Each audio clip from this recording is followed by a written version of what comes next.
नमस्कार। कथा क्षितिज में आपका हार्दिक स्वागत है। आज हम एक ऐसी अविस्मरणीय यात्रा पर निकलेंगे जो हमें समय की गहरी गुफाओं में ले जाएगी। हम उस रहस्यमय प्रक्रिया को समझेंगे जिससे शिव पुराण जैसी दिव्य गाथाएं सदियों के उतार चढ़ाव को सहते हुए भी आज भी हमारे बीच जीवंत हैं। क्या आपने कभी सोचा है कि जब न छपाई की मशीनें थीं, न इंटरनेट और न ही आधुनिक लेखन सामग्री, तब हजारों वर्ष पुरानी ये कहानियाँ, ये ज्ञान भंडार एक पीढ़ी से दूसरी पीढ़ी तक कैसे पहुँचे? ये केवल शब्दों का सफर नहीं, बल्कि अटूट श्रद्धा, अथाह धैर्य और अलौकिक समर्पण की एक महागाथा है। कल्पना कीजिए उस प्राचीन काल की। हरे भरे आश्रमों में गुरु और शिष्य की परंपरा में ज्ञान कंठस्थ किया जाता था। शिव पुराण की कथाएं भी सर्वप्रथम इसी श्रुति परंपरा का अटूट हिस्सा थीं। इन कथाओं को केवल सुनाया नहीं जाता था, बल्कि उन्हें मंत्रों की भांति शुद्ध उच्चारण, सही लय और विशेष स्मरण तकनीकों के साथ हृदय में अंकित किया जाता था।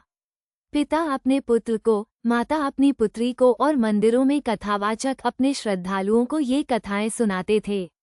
वेद व्यास जी ने इसी बिखरी हुई मौखिक परंपरा के सागर को मंथन कर उसे व्यवस्थित रूप प्रदान किया और उसे पुराणों का स्वरूप दिया। उन्होंने एक विशाल अगोचर ज्ञान राशि को शब्दों की माला में पिरोया, ताकि आने वाली पीढ़ियां भी इस दिव्य प्रकाश से वंचित न रहें। किंतु मौखिक परंपरा की अपनी सीमाएं होती हैं। समय के साथ कुछ अंशों में विस्मृति या परिवर्तन का जोखिम रहता है। इसी चुनौती से निपटने के लिए ज्ञान को स्थायित्व प्रदान करने की आवश्यकता महसूस हुई और यहाँ से शुरू हुई लेखन परंपरा। सोचिए, उस युग में लेखन कितना कठिन रहा होगा। वृक्षों की छालों जैसे भोजपत्र या ताड़ के पत्तों को विशेष रूप से तैयार किया जाता था। उन पर स्याही से एक एक अक्षर को अत्यंत सावधानी से उकेरा जाता था। ये केवल लिखना नहीं था, ये ज्ञान को अमृतत्व देने का एक पवित्र अनुष्ठान था। मंदिरों के पुस्तकालयों में, राज दरबारों में और गुरुकुलों में विशेष रूप से प्रशिक्षित लिपिक या प्रलेखक होते थे।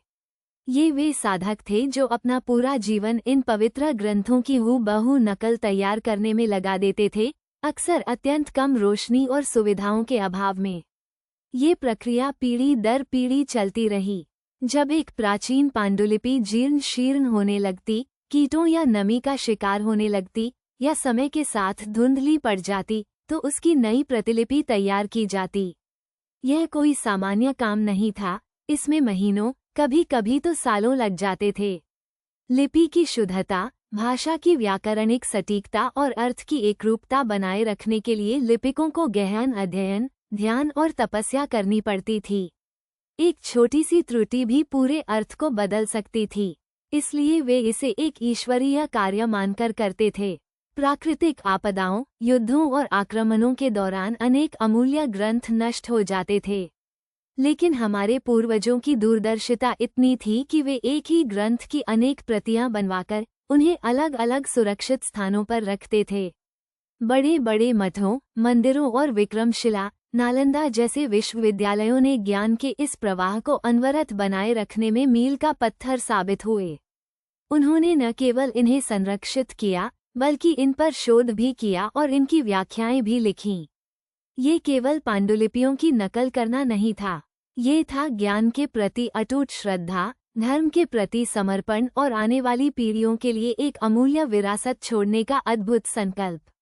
हर अक्षर में, हर श्लोक में उन अज्ञात तपस्वियों का श्रम, भक्ति और पवित्रता समाहित है जिन्होंने शिव पुराण को जीवित रखने के लिए अपना सर्वस्व न्योछावर कर दिया। उन्होंने अपनी आंखों की रोशनी, अपने हाथों की ताकत और अपने जीवन का अधिकांश हिस्सा इस दिव्य ज्ञान को हम तक पहुंचाने में लगा दिया। शिव पुराण की प्रत्येक कथा, प्रत्येक दर्शन इसी लंबी, जटिल और पवित्र यात्रा से गुजरकर हम तक पहुंचा है। जब हम आज इसे अपने हाथों में लेते हैं, तो हमें उस अदृश्य श्रृंखला का सम्मान करना चाहिए जिसने हमें इस प्राचीन और पवित्र ज्ञान से जोड़ा है। तो अगली बार जब आप शिव पुराण का कोई अध्याय पढ़ेंगे, तो जरा रुककर उन अनगिनत आत्माओं को याद कीजिएगा जिन्होंने अपने जीवन का हर क्षण इसे हम तक पहुंचाने में लगा दिया।